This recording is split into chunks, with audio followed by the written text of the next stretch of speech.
¿Qué tal? Les habla Jorge Gestoso. En el programa de hoy, India y Sri Lanka ante la cadena de suministros con otro notable invitado, Tadeo Castiglione,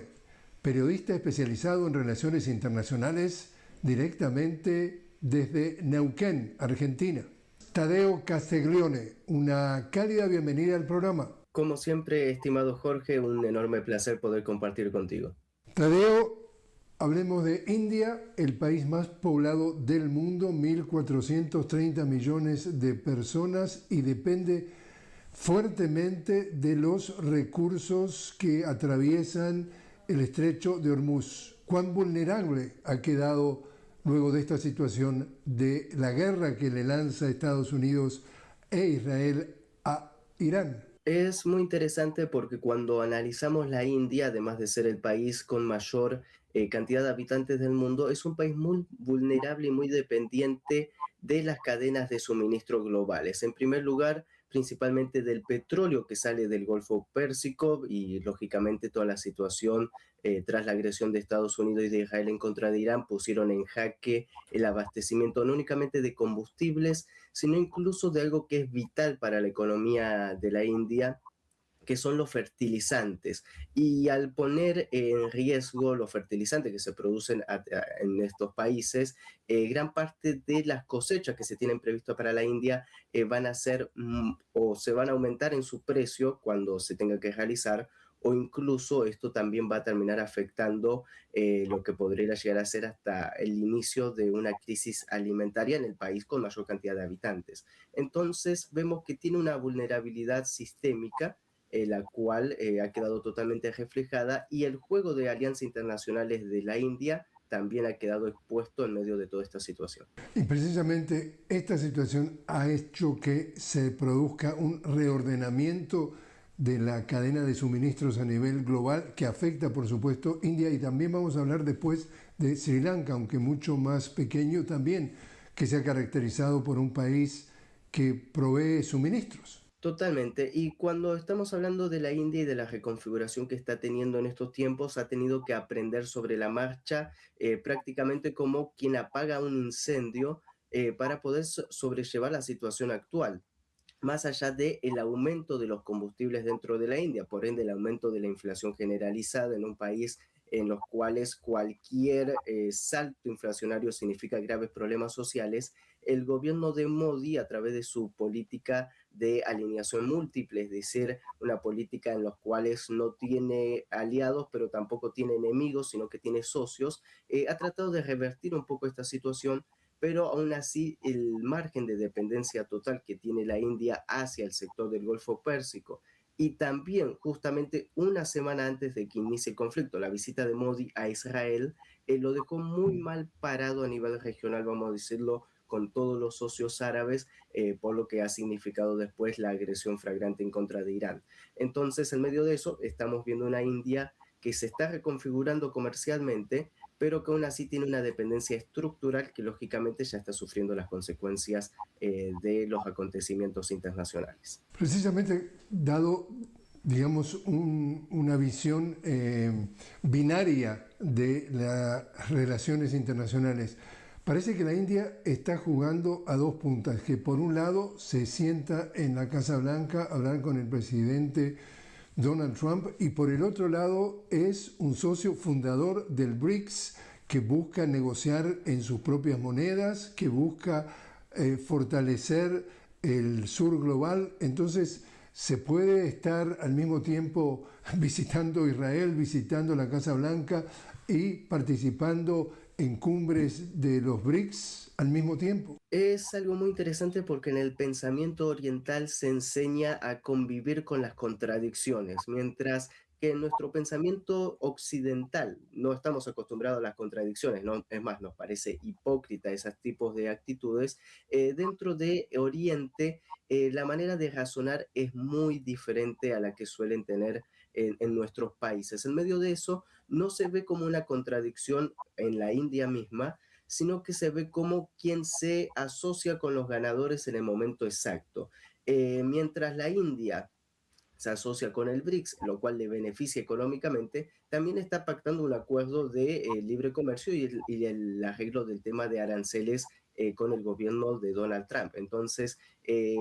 esas jugadas, en realidad el presidente Modi trata de capitalizarlo diciendo que son grandes éxitos para la India. Ahora bien, en esta asociación junto con el BRICS, recordemos la energía barata. ¿Qué es lo que mueve las economías mundiales y más una economía como la India, que está entre las cuatro más grandes del mundo? Es lógicamente la energía barata. Y esa energía barata se obtenía antes de este conflicto del Golfo Pérsico a través de la compra del petróleo ruso con grandes descuentos, los cuales le generaba importantes beneficios a la India. Ahora, después de todo lo sucedido, vemos que esta alineación del gobierno de Modi con Washington, con Tel Aviv, le ha perjudicado porque ahora el barril de petróleo ya no está a $40, que le permitía la competencia a India, sino que está arriba de los 100. Entonces, todas estas cadenas de alianzas, y que muchas veces son, vamos a decirlo,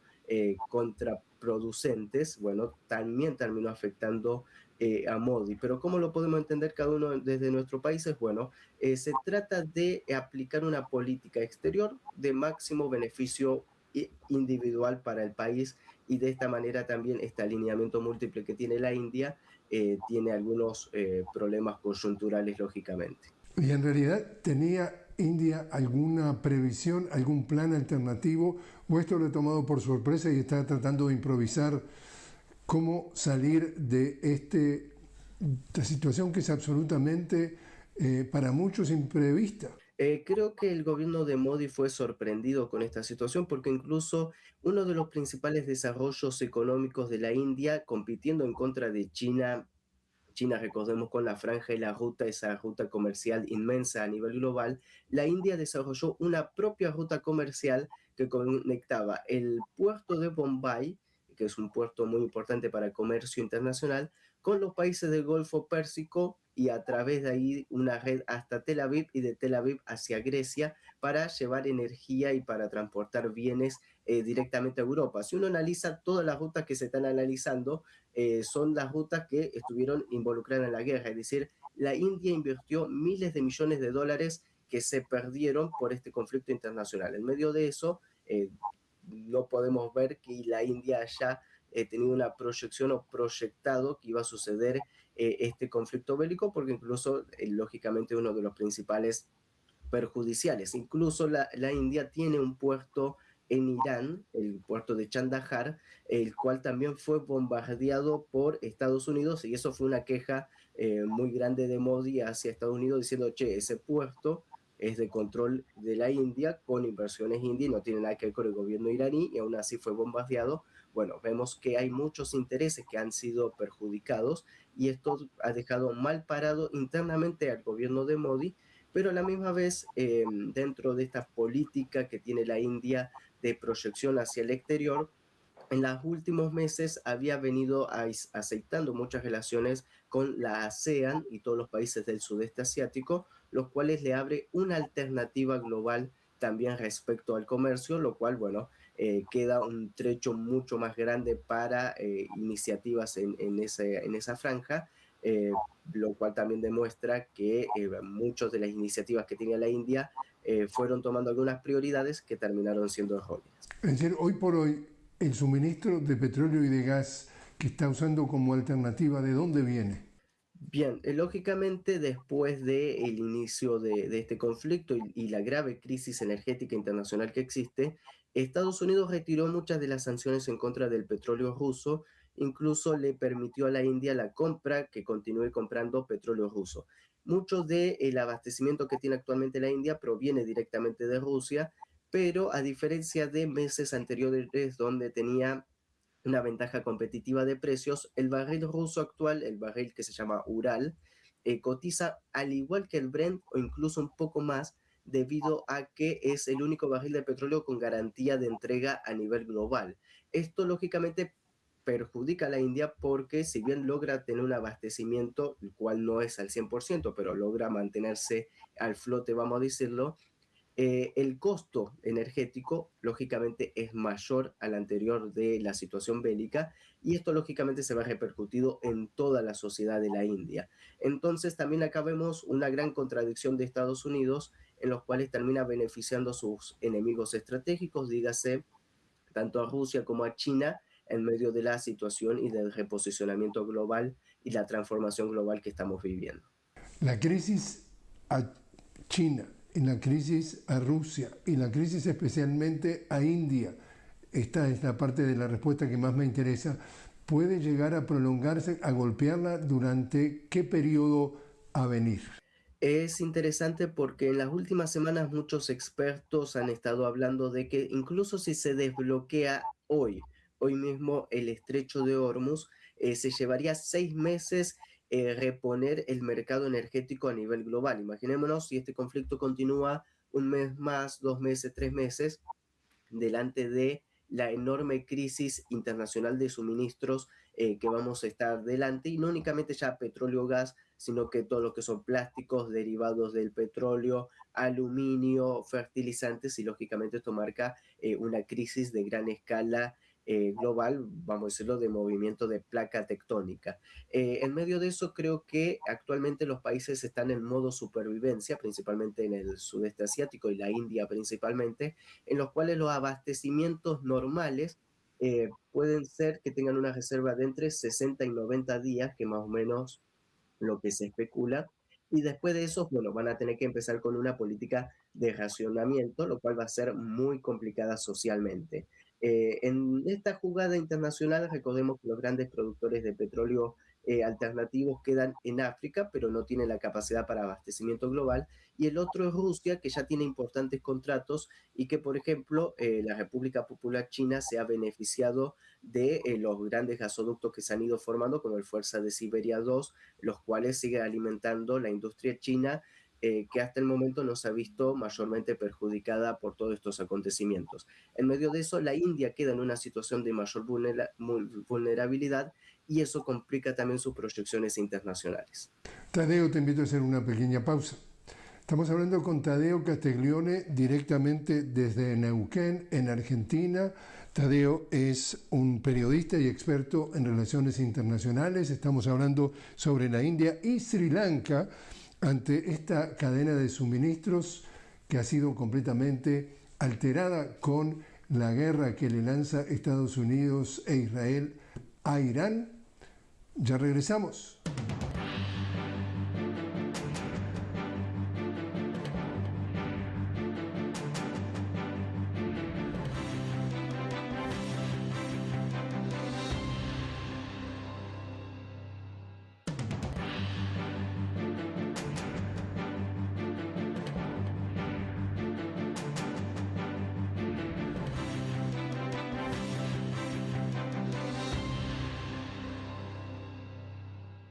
Continuamos hablando con Tadeo Castiglione directamente desde Neuquén, en el sur de la Argentina. Tadeo es periodista y experto en relaciones internacionales. Estamos hablando justamente sobre la India y Sri Lanka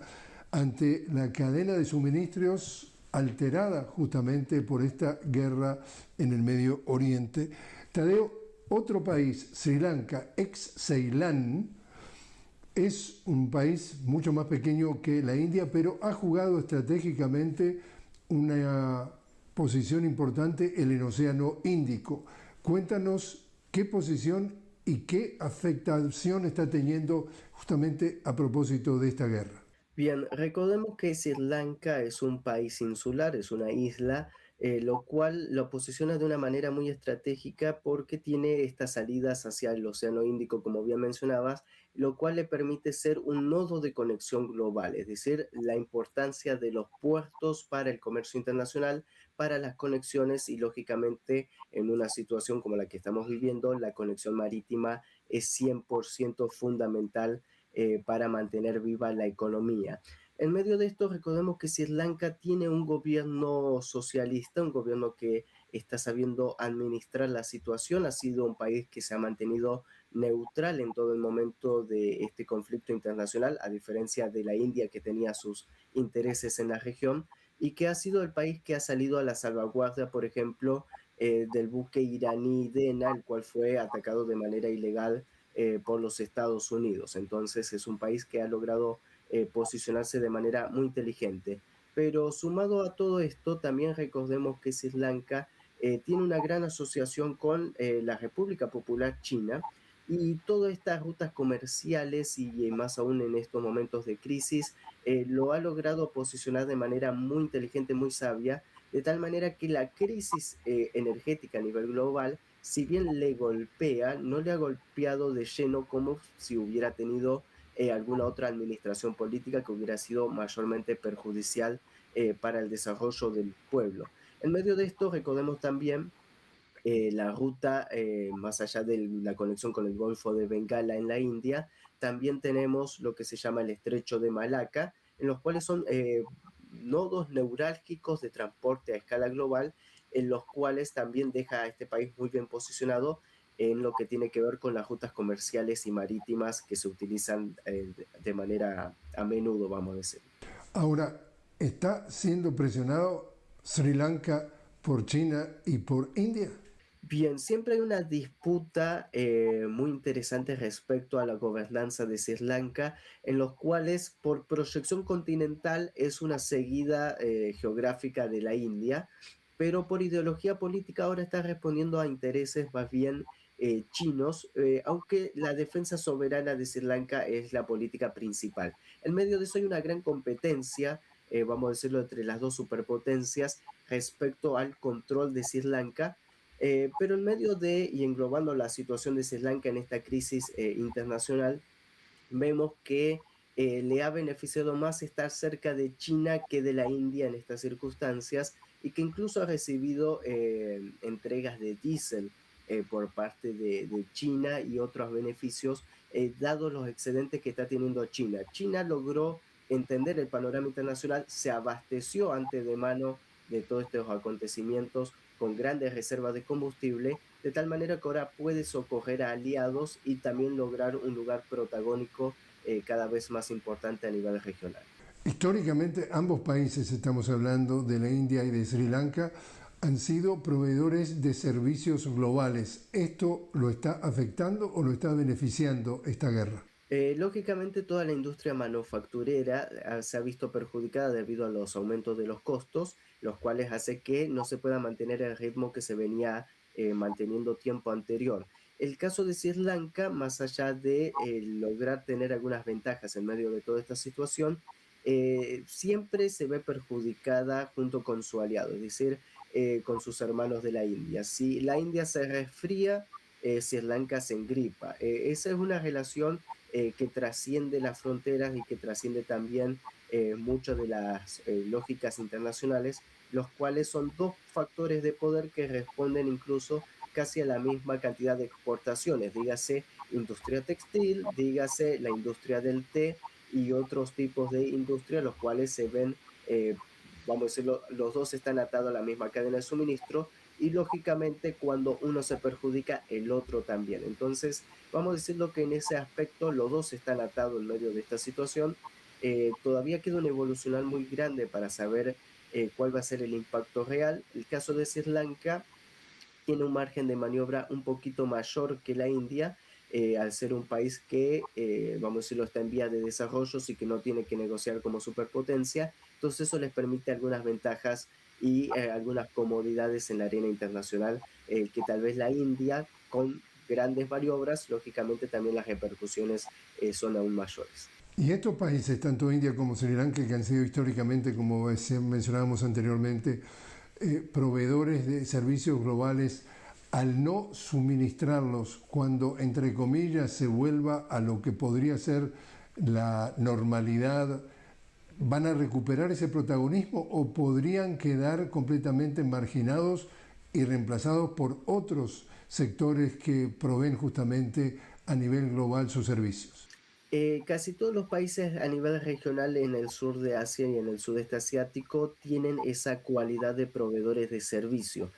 Por ende, cuando hablamos de India y Sri Lanka, no nos tenemos que olvidar también de, por ejemplo, países como Bangladesh, que también son países competitivos en el mismo sentido, pero que todos dependientes de el sistema energético y principalmente de todo el comercio de hidrocarburos que viene del Golfo Pérsico, todos se ven perjudicados. Entonces, no únicamente estos dos países son víctimas de la actual situación internacional, sino que estamos hablando de que toda la región lo está sufriendo. Por ende, todos están bajando los índices de exportaciones, cada uno ya está tomando las medidas paliativas y de resistencia de vida, y lógicamente la consecuencia a escala global todavía no lo estamos viendo en su profundidad, es decir, nuestros países aún no han sufrido las consecuencias globales de todos estos acontecimientos y del evolucionar si esto aún escala para mayor. ¿Qué podemos esperar, Dios mediante, cuando se llegue a la paz y todo vuelva, entre comillas, a la normalidad? Porque no va a haber normalidad tal cual como la conocíamos antes después de estos acontecimientos, pero se espera un evolucionar positivo, a excepción de que estemos hablando de que la situación seguirá escalando y lógicamente las consecuencias son totalmente impredecibles. Y para finalizar, Tadeo, Estados Unidos e Israel se están dando y ya se dieron un tiro en el pie cuando deciden atacar a Irán, porque en definitiva los efectos negativos que está generando a nivel global les toca y les perjudica al ciudadano de a pie, aunque en Estados Unidos hay pocos ciudadanos de a pie, más bien todos andan en auto, pero al ciudadano promedio de Estados Unidos y por supuesto al ciudadano promedio de Israel, y como reflejo salpican al planeta entero. ¿Es esto un gran tiro en el pie? Totalmente, no únicamente estratégico para Estados Unidos con todos los afectos en su posicionamiento geopolítico en la región de Asia Occidental, los cuales ya hemos visto el desmantelamiento de sus bases, la pérdida de confianza de todos los países árabes, sino todas las consecuencias económicas y sociales que esto trae, vamos a decirlo, el aumento del galón de combustible en Estados Unidos, por ende el mantenimiento de la inflación, mayor desindustrialización, el desempleo galopante, todos los problemas sociales por las deportaciones. Bueno, es una cadena de errores que demuestra que Estados Unidos cometió, vamos a decirlo, un suicidio geopolítico. Pero más allá de todo esto, recordemos que eso es parte de una falta de planificación y de falta de pensamiento estratégico de los Estados Unidos, y lógicamente esto tiene su repercusión a nivel regional. Hubo una encuesta en los últimos días que marca que el odio y el sentimiento reacio hacia Estados Unidos ha aumentado de una manera nunca antes vistas en todo el sudeste asiático y en el sur de Asia, debido a que se entienden, el ciudadano a pie de estos países entienden que las consecuencias económicas que están sufriendo no es por una acción de Irán, sino por una acción unilateral de los Estados Unidos. Entonces, ese sentimiento anti-norteamericano también va a ser mella en la política internacional de Estados Unidos en estos países, y lógicamente las consecuencias de todo este accionar van a ser bastante contundentes. Tadeo Castiglione, muchísimas gracias por haber estado con nosotros. Como siempre, un enorme placer, estimado Jorge.